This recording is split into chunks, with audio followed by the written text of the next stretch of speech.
Bonjour à toutes et à tous. Pour cette nouvelle chronique éco, j'ai choisi de vous parler de la guerre commerciale qui se joue sous nos yeux, mais qui n'aura finalement peut-être pas lieu. Après avoir annoncé une avalanche de droits de douane à l'encontre d'une bonne partie des produits fabriqués à l'étranger et importés dans son pays, le président des États-Unis a opéré quelques jours plus tard une série de volte-face. Et la dernière en date, c'était sur la Chine. En marge d'une cérémonie à la Maison-Blanche, Trump a admis le 22 avril que le taux de 145% de droits de douane, qu'il a pourtant lui-même imposé à Pékin, était trop élevé. Depuis un mois, les États-Unis taxent aussi nos exportations, initialement à 20%, puis ramenées à 10% pour 3 mois, dans ce qui s'apparente à une sorte de trêve. L'objectif ? Négocier un nouvel accord commercial. Mais certains secteurs, comme l'acier ou l'automobile, restent dans le viseur.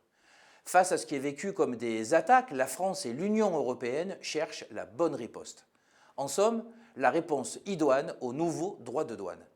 La CFTC était reçue à Bercy il y a 2 semaines sur ce sujet. Elle y a défendu une idée claire.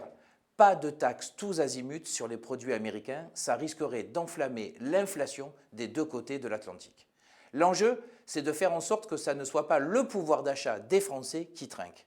Pour ce faire, il faut viser juste, avec des droits de douane ciblés sur des secteurs où les États-Unis dominent, pour pousser la relocalisation d'industries stratégiques comme le secteur pharmaceutique ou encore la défense. Nos exportations vers les États-Unis, c'est seulement 1,6% de notre PIB, bien moins que les 4% de l'Allemagne.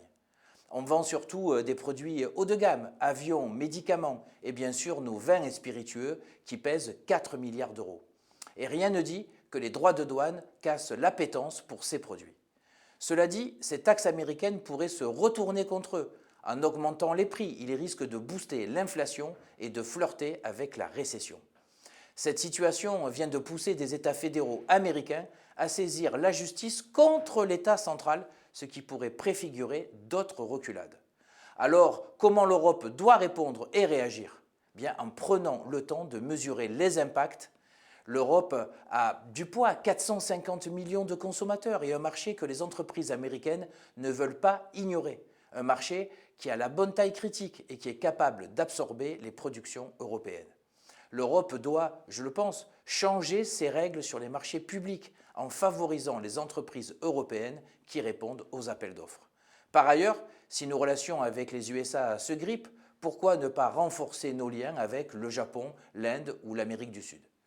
J'ai déjà évoqué ici l'accord avec le Mercosur qui pourrait ouvrir de nouveaux horizons, à condition bien sûr qu'il protège nos agriculteurs.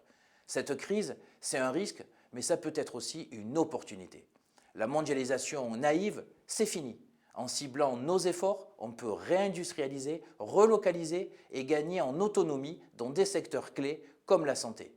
Bref, plutôt qu'un protectionnisme aveugle ou un capitalisme débridé, optons pour une mondialisation rééquilibrée qui redonne à la France et à l'Europe la maîtrise de ses choix.